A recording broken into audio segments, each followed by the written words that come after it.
Namaste and welcome to Daily News Simplified, the what, why and how of newspaper reading. Now we would be analyzing the Delhi edition of the Hindu newspaper of 10th of June 2019, and the news that would be covered today is given on the screen, and the timestamp for the same is given in the description and the comment section given below. And so now with this, let us start with the first article.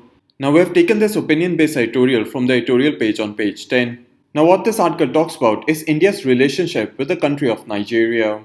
Now if you take a look at this map, the country of Nigeria is located in West Africa. In particular, the country of Nigeria is located near the Gulf of Guinea in the Atlantic Ocean. Now one of the important aspects about Nigeria is that it was one of the former British territories located in West Africa. Now if you take a look at this map, all the countries which are colored pink are French-speaking territories or are former territories of the French Republic, while Nigeria and the country of Ghana are the only important British territory which are located within West Africa. So now hopefully up till here you've gotten a basic geographical understanding of the country of Nigeria. Now let us understand the various aspects of India's relationship with Nigeria which has been highlighted by the author within this editorial. Now the first aspect which has been highlighted by the author is that the country of India and Nigeria have similar problems. Now according to the author, both the country of India and Nigeria suffer from similar problems such as terrorism, a fragile neighborhood, apart from similar economic problems such as rural distress, unemployment, monetary and fiscal problems.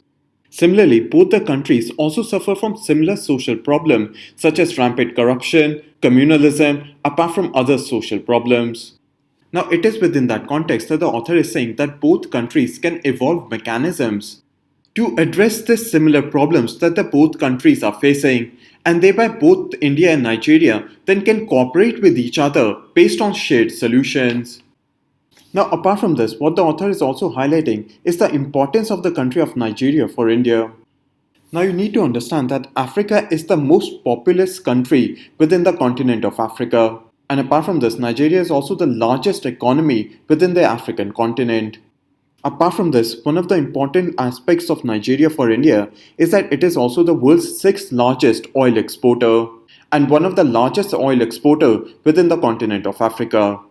Now since Nigeria is the most populous and the largest economy within the continent of Africa, it carries a lot of diplomatic power within the African Union. Now a problem which has been highlighted by the author is that India's current engagement with Africa is basically focused upon the eastern coast of Africa, basically the country of South Africa, Tanzania among others. And it is within that context that India needs to improve its engagement with the countries located on the western coast of Africa. Therefore, for India to improve its engagement with West Africa, India can tie up and cooperate with the country of Nigeria to improve its position within the West African countries. Now one of the ways according to the author that India can improve its engagement with Nigeria is to improve direct connectivity of air travel, banking and of shipping. Whereby what would happen is that by improving these three connectivity measures, India's engagement in terms of business relationship with Nigeria can also improve.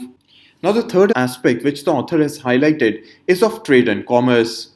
Now Nigeria is India's largest trading partner within Africa itself, whereby Nigeria is the 19th overall major trading partner of India. However, what you need to understand that India is the largest trading partner of the country of Nigeria. Now the problem which has been highlighted by the author with regards to trade between India and Nigeria is that it is mostly confined to trade in oil. And it is within that context that the author is saying that the country of India and Nigeria need to diversify their trade basket, whereby according to the author, India and Nigeria need to trade further within machines, plastics, pharmaceutical products and other similar products. Now the fourth and the last aspect which has been highlighted by the author is of social and cultural cooperation between India and Nigeria. Now as you already understand that both India and Nigeria were former British territory, and Nigeria is among one of the few countries within West Africa which speaks the language English. Now it is within that context that the author is saying that India and Nigeria can really improve their people-to-people contact and can engage in similar terms of people-to-people engagement that India has with the country of South Africa. whereby the author has highlighted that both countries can cooperate within the field of education, also within the field of movie production, whereby India and Nigeria currently have the world's first and second largest movie making industry. Apart from this, India can also open up its economy with regards to medical tourism from the country of Nigeria, and similarly other forms of social and cultural cooperation. So now hopefully you've understood the four main aspects which the author has highlighted with regards to India's relationship with the country of Nigeria. Now you should see this editorial and the explanation given in this section from the perspective of GS paper 2 within the section International Relations. And so now with this, let us move on to the next article. Now we have taken this article from page 9. Now what has happened is that the company Adidas aims to eliminate the use of virgin plastics within its products by 2024. Now to do this, the company of Adidas has tied up with a company located in the state of Maharashtra known as Polygenter Technology Limited. Now this company, Polygenter Technology Limited, which is based in Maharashtra, is the only company within India which is able to produce yarn out of discarded PET bottles. Now what happens is that PET bottles are collected from the state of Maharashtra and Gujarat, which are then converted into flakes, meaning small particles of plastic. Now what happens afterwards is that these flakes go through a filtration process whereby the impurities are removed. And after that, the flakes are converted into esters through a deep polymerization process. And afterwards, this ester is then converted into yarn, which then can be used by the garment manufacturing sectors, such as by Adidas, to make its product. Now these are the main steps which are undertaken by Polygenter Tech Limited to convert plastic bottles into yarn. And therefore this conversion process from PET bottles into yarn is important to understand and remember with regards to your prelims and mains examination.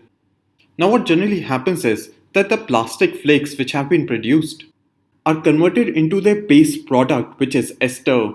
And they're converted into their base product ester through the glycolysis process. Now the glycolysis process is the most famous and the most widely used process to chemically convert plastic into its base product. Now afterwards, this ester is then used to produce polyester filament yarn. Now the main advantage of this process is that first, it is effectively able to remove color and other contaminants from the PET bottles. Now apart from this, according to the company, this process uses 86% less water and 75% less energy as compared to conventional manufacturing. Now the third and the final advantage of this process is that it is an upcycle process. Now currently what is being seen in India is of downcycle recycling of PET bottles. Now what happens in downcycling recycling is that the product which is formed is of lesser value as compared to the original product. Now let's say the original PET bottle might have costed rupees 20. However, the recycled product which has been produced through downcycling might be of rupees 10. However, one of the advantages of the process which is being undertaken by Polygenter Tech Limited is that it is of upcycling, whereby if the bottle is worth rupees 20, then the recycled product which has been produced might be worth rupees 20 or more. Whereby the yarn which has been produced from the recycling of this plastic PET bottles would be of a value which is more than rupees 20 or more. And therefore this process undertaken by Polygenter Tech Limited is an upcycle process. Now these are the main points that you needed to understand from this article, whereby Adidas aims to eliminate the use of single-use plastics in its product by 2024. And therefore to do this, Adidas has tied up with Polygenter Tech Limited, which is a company located in the state of Maharashtra, whereby it is the only company within India which is capable of converting PET bottles into yarn. Whereby what the company does is that it collects bottles from the state of Maharashtra and Gujarat and breaks them down into small flakes. And afterwards, it sends them through a filtration process whereby impurities are removed. And afterwards, the company uses the glycolysis process to convert the plastic flakes into its base product, which is known as ester. And then this ester can be used to produce polyester filament yarn. And this is the main process which you need to remember, through which this company is able to convert PET bottles into yarn. Now the main advantage of this process is that it removes the color which is available or seen within the PET bottles. Secondly, it also uses 86% less water and 75% less energy to convert the plastic flakes into polyester yarn. And apart from this, one of the final main advantage of this process is that it is an upcycle recycling process, whereby what generally happens is that while recycling PET bottles, it is a down cycle process, whereby the final product which has been produced would be of a lesser value as compared to the plastic bottle itself. So what happens is that the plastic bottle in itself might be worth rupees 20, however the final product which has been formed might be of rupees 10 or 15. However, what happens in the process of Polygender Tech Limited is that it is an upcycle recycle process, whereby the final product which has been formed is ester, which is then used to form polyester yarn, and the value of these final products are much more as compared to the PET bottles, whereby the PET bottles might be of rupees 20, while the product which has been formed from one plastic bottle might be of rupees 20 or more, and therefore the final recycled product which has been formed would be of a higher value than the product which has been recycled itself, meaning the PET bottle.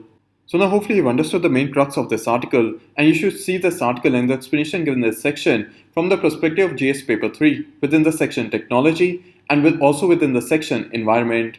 And so now with this, let us move on to the next article. Now we have taken this editorial from the editorial page on page 10. Now what this article talks about is of the St. Petersburg Consensus. However, to understand this, you need to first understand as to what is the Washington Consensus. Now the term consensus basically means a general agreement which has been agreed upon by several partners, whereby the Washington Consensus usually refers to the level of agreement which was conducted among the International Monetary Fund, the World Bank and the United States, whereby it was a set of economic policy recommendations for the developing countries. And these policy recommendations were basically neoliberals' idea that supported free market and the reduction of state involvement within the economy.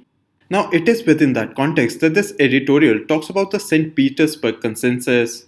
Now St. Petersburg is a major city within the country of Russia, and it is within the St. Petersburg that the International Economic Forum, basically which is an investment forum for Russia, is currently held. Now the author has used the term St. Petersburg Consensus in a very different meaning as compared to Washington Consensus, whereby the author within this editorial has used it in the context of international politics, basically cooperation between Russia and China, so as to form a changed world order which is in opposition to the currently US-led world order. Now you have to understand that Washington Consensus is a commonly used term within international relations. However, the term St. Petersburg Consensus has been used within this editorial only and is not a commonly used term within international relations. Now within that context, the author has highlighted that both China and Russia currently have strategic cooperation, whereby both countries are cooperating in terms of export and import of military equipments, military exercises, and other aspects. Similarly, the author has also highlighted diplomatic cooperation between both the countries, whereby both countries are adopting common position on critical international issues, whereby both countries have a common position on the Iranian nuclear deal, whereby both countries oppose the sanctions which has been imposed by the United States. Similarly, both countries oppose the US involvement within Syria and other countries within the Middle East. And apart from this, both countries are also cooperating within the United Nations Security Council on various international issues. The third aspect highlighted by the author is of economic cooperation between both Russia and China, whereby both countries are cooperating in the Belt Road Initiative, forming a new route across the Arctic Ocean. Now the last aspect which the author has highlighted is that both countries are cooperating in opposing the United States, whereby both countries are opposed on the sanctions which have been imposed by the United States on Russia, the tariffs that have been imposed by the United States on China. Similarly, both countries oppose the US presence within the Eurasia region, among other various aspects of the US foreign policy. Now you have to understand that the St. Petersburg Consensus is a recently used term which has been seen within this editorial only, and in general terms refers to the cooperation between Russia and China in opposing the United States. But hopefully you've understood both about Washington Consensus and what is St. Petersburg Consensus. And so now with this, let us move on to the next article. Now we have taken this article from page 22. Now as you already might be aware of, there was a Chinese scientist who had altered the genes of two babies, whereby he had altered the gene known as CCR5 so that the children are resistant to HIV infections. However, what this article is highlighting that other scientists have said that there might be a 21% increase in the mortality for these babies in their later life. Now, according to this article, the changes which have been made to the CCR5 gene in these two babies increases the potential of death for these babies later in their life from influenza infection. Now the aspect of this news has already been covered in a much previous DNS video of 24th of January of 2019, whereby what had happened, what is germline DNA, and what is CRISPR-Cas9 system has been covered within this video. Now what I'll do is attach this section to today's video so that we can revise about the gene-edited babies, what is germline DNA, and what is the CRISPR-Cas9 system. Now previously two questions have already been asked within your prelims examination with regards to CRISPR-Cas9, whereby the first question was asked in the prelims examination of 2018, whereby the CRISPR-Cas9 system is not related to particle physics. And by knowing this, you could eliminate option A, option C, and option D. And therefore you would know that the correct answer to this question would have been option B. And similarly, a question has been recently asked in the prelims examination of 2019, which had asked what is Cas9 protein that is often mentioned in the news. Whereby as you would have already understood in the Daily News Simplified video of 24th of January that CRISPR-Cas9 is a powerful gene editing tool. And you would have known that the correct answer to this question would have been option A, a molecular scissors that is used in targeted gene editing. Now because CRISPR-Cas9 has been continuously asked in your prelims examination, it also becomes important for your mains examination. So therefore let us again revise about CRISPR-Cas9 from the Daily News Simplified video of 24th of January. Now what this article talks about is of a recent experiment done by a Chinese scientist who created the world's first gene-edited babies.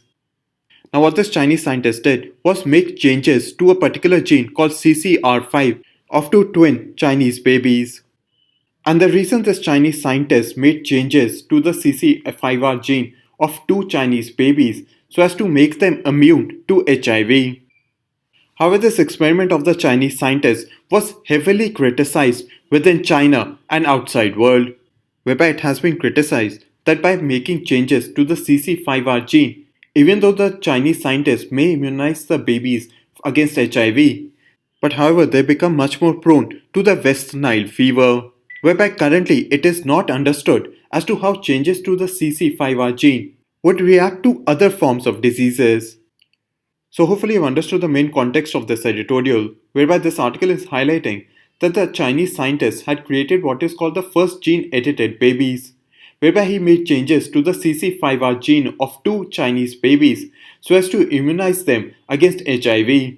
However, this experiment of the Chinese scientist has been heavily criticized because he genetically edited the human germline, whereby the after effects of genetic editing of the human germline is completely not understood as of now, whereby even though changes to the CC5R gene of two Chinese babies may immunize them against HIV, however it makes them prone to other forms of diseases.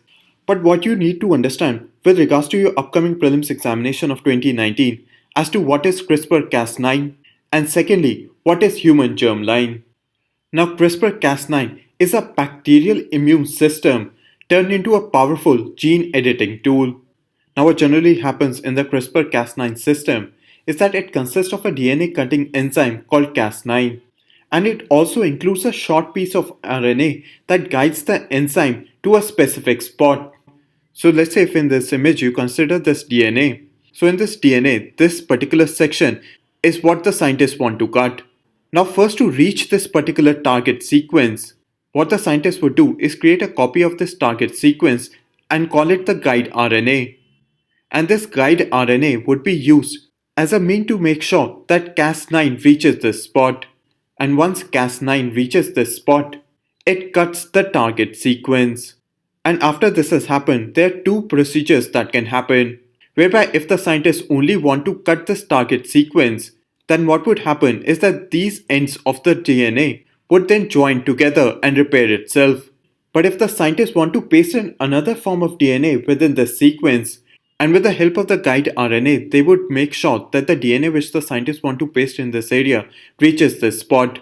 And as the DNA reaches this spot, it would repair itself with the original part of the DNA. Now you have to understand that this topic is technical in nature, and what you need to do is remember all of this aspect with regards to your prelims and mains examination, whereby CRISPR-Cas9 is a bacterial immune system, whereby Cas9 is an enzyme which is used for the DNA cutting.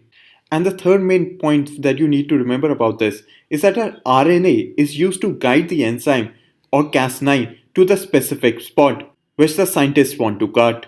And after this piece has been cut, either the two ends of the DNA can be repaired back together or another piece of DNA can be pasted in between. And therefore, what this allows is the conversion of one DNA base to another.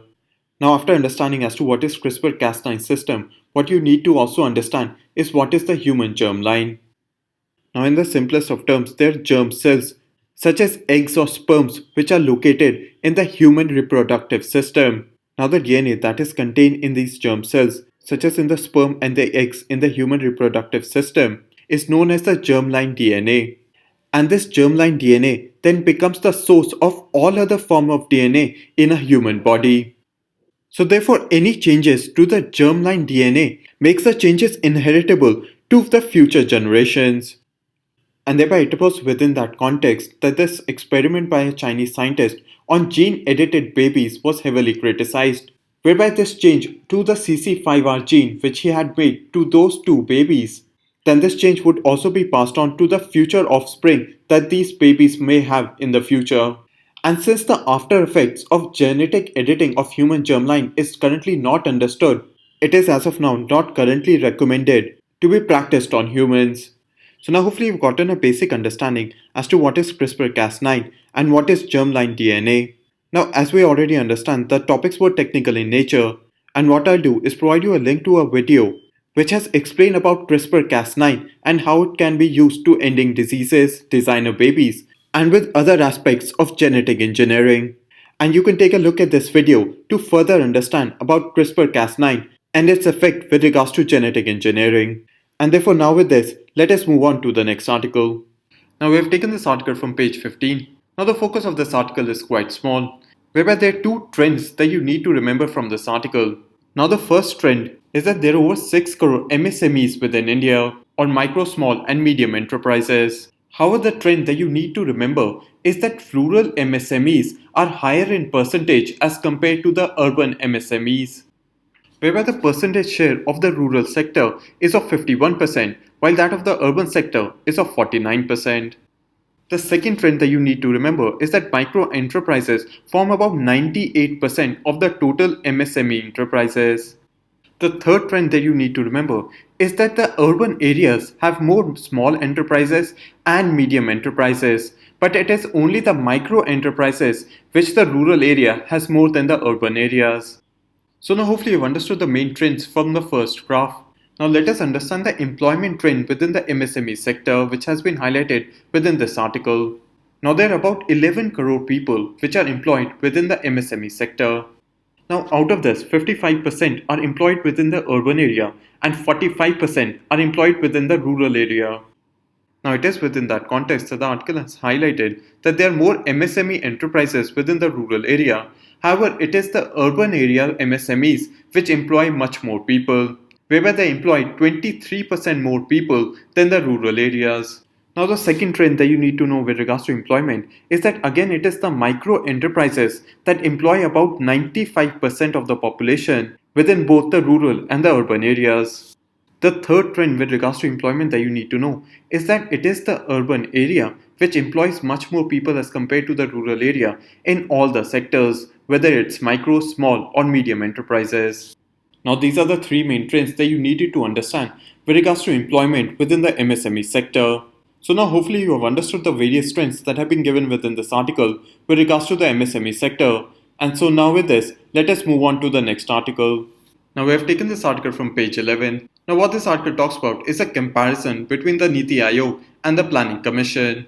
Now the main argument that the author is trying to make within this editorial is that the NITI Aayog, which has replaced the Planning Commission, was set up to act as a catalyst for change and development within India, whereby it was set up with the objective of promoting cooperative federalism, carry out critical evaluation of government schemes and programs, and mainly act as a think tank to provide new policy inputs to the Government of India. However, the main critique of the author within this editorial is that the NITI Aayog has continued to use the old methods of the Planning Commission, whereby the NITI Aayog, as similar to the Planning Commission, continues to put excessive emphasis on external controls. And similarly, like the Planning Commission, the NITI Aayog provides expert solution from above without taking into account the ground realities. And it is within that context that the author has said that NITI Aayog is basically old wine in a new bottle, whereby the NITI Aayog is providing the old solution that have been given by the Planning Commission during the earlier times. Now, the main focus of today's editorial is whether the NITI Aayog is relevant or not. Now, that aspect has already been covered comprehensively by Basava sir in the Daily News Simplified video of 21st of September, whereby apart from understanding whether the NITI Aayog is relevant or not, the Daily News Simplified video of 21st of September also gives a comparison with the Planning Commission. And what you can do is refer to this video, whose link is given in the description section given below. And so now with this, let us move on to the next article. Now the first article is from page 1 and it has continued on page 12. Now under the Foreigners Tribunal Order of 1964, the central government can constitute a tribunal and ask the tribunal for its opinion whether a particular person is a foreigner or not. Now the tribunal would judge a person whether he is a foreigner or not based on the definition given to a foreigner under the Foreigners Act of 1946. Now the central government has made a change to the Foreigner Tribunals Order of 1964, whereby under the change, central government would also mean the state government, the Union Territory Administration, the district collector or the district magistrate. Now under this changes, the state government, the UT administration, the district collector or the district magistrate all have the power to set up tribunals to decide whether a person is staying illegally in India or not, or whether a person is a foreigner or not. Now apart from this, what you should also know is that foreign tribunals currently exist within the state of Assam, whereby what had happened was that the Ministry of Home Affairs has sanctioned to form around 1000 foreign tribunals within the state of Assam because of the publication of the NRC or the National Register of Citizens. Now NRC is basically a list of individuals who are considered citizens of Assam and of India, whereby the NRC has been formed so as to weed out the illegal immigrants which have entered into Assam from Bangladesh.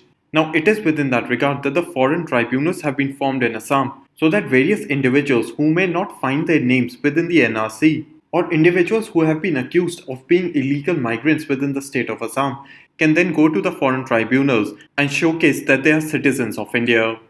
Now these are the basic facts that you needed to understand from this article, and first should be seen from the perspective of GS paper 2 within the section governance and within the section polity, and also from the subsection of GS paper 3 within the section security. And so now with this, let us move on to the next article.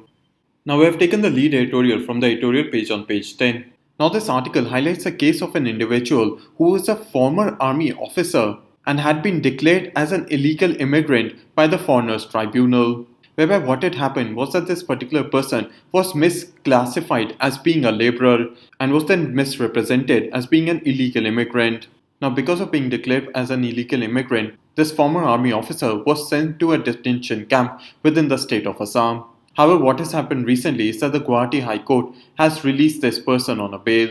Now what was also found out was that this former army officer was sent to a detention camp because of an administrative mix-up where he was misrepresented as being a laborer. Now it is in the context of this case that the author has highlighted various problems with regards to the Foreigners Tribunal and with regards to the National Register of Citizens or the NRC. Now the first problem which the author has highlighted is with regards to the Foreigners Tribunal within the state of Assam, whereby what has happened is that the families of individuals who have been declared as foreigners by the Foreigners Tribunal have also had their names dropped from the draft NRC. Whereby what has happened is that if one individual of a particular family has been declared as an illegal immigrant, then based on an assumption that if one family member is a foreigner, then the rest of them must be too. Whereby let's say if there is a family of 4 people, then what would happen is that if the father has been declared as an illegal immigrant, then it has been assumed that the mother and the children of this particular person would also be illegal immigrants. Therefore, what would happen is that each individual of this family would be removed from the draft NRC report. Whereby according to the author, this is one of the problems with regards to the Foreigners Tribunal and the NRC, whereby it has been made a compulsion that each member of a particular family need to show that they are citizens of India. And if one person has been declared as an illegal immigrant, then the complete family would also be declared as an illegal immigrant. Now the second problem highlighted by the author is that there is a legal requirement that there should be an initial inquiry before a person is represented before the Foreigners Tribunal, whereby if an individual is suspected to be an illegal immigrant, then first the Border Security Force or the Assam government need to conduct an initial inquiry. And it is only after conducting the inquiry that this particular individual can be taken before the Foreigners Tribunal. However, according to the author, what is happening is that this legally mandated initial inquiry is not taking place within the state of Assam. The third problem highlighted by the author is that there have been continuous reports that the Foreigner Tribunal is declaring individuals to be foreigners based on documents which have clerical errors. Whereby this is the same case which the author has highlighted within the editorial, whereby what had happened is that there was a clerical error whereby the former army officer was misrepresented as being a laborer. However, because of this clerical error, this particular former army officer was put in the detention center. Now, according to the author, the Foreigners Tribunal has been declaring individuals as being foreigners based on various clerical errors such as spelling mistakes or wrong information with regards to age or other minor typos. The fourth point highlighted by the author is that the vulnerable and the marginalized section within the state of Assam have been suffering the most because they have limited documentation. Apart from this, what is also happening is that if there has been an error within the limited documentation that they have, it becomes very difficult for the marginalized and the vulnerable section to be in a position to correct such errors. Now, the fifth and the last problem which the author has highlighted with regards to the Foreigners Tribunal is that orders have been passed by the Foreigners Tribunal without even assigning reasons, and similarly, individuals have been sent to detention camps without being heard. Whereby, according to the author, to provide complete justice to an individual, then the person should know as to under which reason a particular individual has been given the status of being an illegal immigrant. And similarly, if a person is being sent to a detention camp, then this person should be able to put forward his own arguments before the Foreigners Tribunal. Now, these are the five main problems which the author has highlighted with regards to the working of the Foreigners Tribunal within the state of Assam. Now, the next problem which the author has highlighted is with regards to the NRC, whereby what has happened is that the Supreme Court developed a new method to find out whether a particular person is a citizen or not, and this method is known as the family tree method. Now, what this family tree method uses is the legacy data. Now, let's say for an example, an individual within the state of Assam who's trying to prove his citizenship had his grandfather who was a citizen of India and a domicile of Assam before 1971. Then this grandfather might have had some documents within his name, such as an LIC policy, a ration card, or any other government document, whereby under this document it would have shown that this particular person was a domicile of Assam and a citizen of India. Now, a person who's trying to showcase his citizenship under the NRC would need to showcase his linkage with the particular documents of his grandfather or any other particular person within his family tree. So let's say a particular individual has a ration card in which the name of his grandfather has been given, and the grandfather himself also had a ration card which had shown that he was a domicile of the state of Assam and a citizen of India before 1971. Now, through this procedure, this particular person can show that he is a citizen of India under the NRC rule of a family tree method, whereby this particular person has a legacy data, whereby he can show that particular individuals of his family tree, such as his grandfather, grandmother, or other individuals, had a legacy of citizenship within the state of Assam. Now, it is within that context that the author is saying that this family tree method has not been debated or scrutinized publicly within India, whereby what is happening is that individuals, especially women, are finding it very difficult to have the proper documentation of their family tree. The second problem with NRC, which has been highlighted by the author, is that individuals can also file objection against people whose name had appeared in the draft NRC. Now, what has happened is that individuals whose names have been objected against now again would have to prove their citizenship. Now, this process is again unnecessarily creating problems for individuals to prove their citizenship. So now hopefully you've understood the main problems which the author has highlighted with regards to the Foreigners Tribunal within the state of Assam and with regards to the NRC within Assam. And so now with this, let us move on to the next section. Now there are two questions for your practice, and what you need to do is pause this video, solve both of these questions, and wait for 5 seconds for the correct answer. Now the correct answer to question number 1 is 2 and 3. Whereby what the question has asked is to find out the incorrect statements. Now, Article 10 of the Constitution of India provides for the continuance of the rights of citizenship. whereby it has said that every person who is deemed to be a citizen of India is subject to the provisions of any law that may be made by the Parliament of India to continue to be a citizen of India. And therefore, with regards to statement number 2, the continuance of the rights of citizenship is subject to the provisions of any law that may be made by only the Parliament of India, and it does not include the state legislature.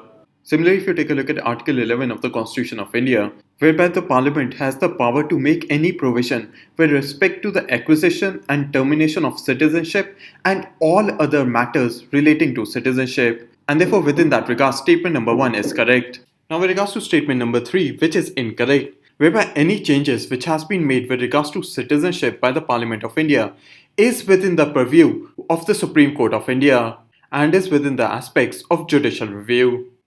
And therefore, with regards to question number 1, statement number 2 and 3 are wrong, and therefore the correct answer would be B.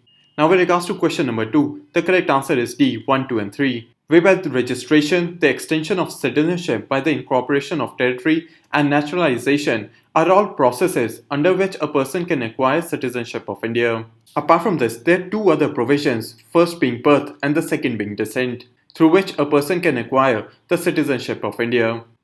Now let us move on to the next questions. Now there are two more questions for your practice, and as you already understand, pause this video, solve both of these questions and wait for 5 seconds for the correct answer. Now the correct answer to question number 3 is A, 1 and 2. Now if you take a look at this map, the Gulf of Guinea is located in the Atlantic Ocean off the coast of West Africa, whereby it does include the country of Nigeria and Ghana. However, the country of Morocco, which is located in Africa, is located near the Mediterranean Sea. Whereby this question was also asked in the prelims of 2019, whether the country of Morocco is located near the Mediterranean Sea. Now the correct answer to question number 4 is B, 2 and 3, whereby with regards to statement number 1, it is Nigeria which is India's largest trading partner within Africa, while statement number 2 and 3 are correct, whereby Nigeria is the largest economy within the African Union, whereas the country of South Africa is the second largest economy within the African Union. While Boko Haram, which is a terrorist organization, mainly affects the country of Nigeria and other neighboring countries of Nigeria within West Africa. Now there are two more questions for your practice, and as you already understand, pause this video, solve both of these questions and wait for 5 seconds for the correct answer. Now the correct answer to question number 5 is C, both 1 and 2, whereby Washington Consensus does mean a level of agreement which was reached during the 1980s between the International Monetary Fund, the World Bank and the United States on a set of economic policy recommendations for developing countries, whereby these policy recommendations were neoliberal in nature, whereby they supported the free market and the reduction of state involvement in developing economies. Now with regards to question number 6, the correct answer is D, 1, 2 and 3. Whereby the material collection rate of PET plastic bottles in India is around 80%, which is one of the highest within the world. Statement number 2 is also correct, whereby the PET bottles within India are downcycled, whereby the recycled product which has been formed after recycling of PET bottles is of lower value as compared to the bottle itself. While with regards to statement number 3, the glycolysis process is associated with recycling of plastic flakes into polyester filament yarn. Therefore, the correct answer to this question is D, 1, 2 and 3. And now with this, we come to an end in the analysis of today's newspaper. Now we move on to the question for today.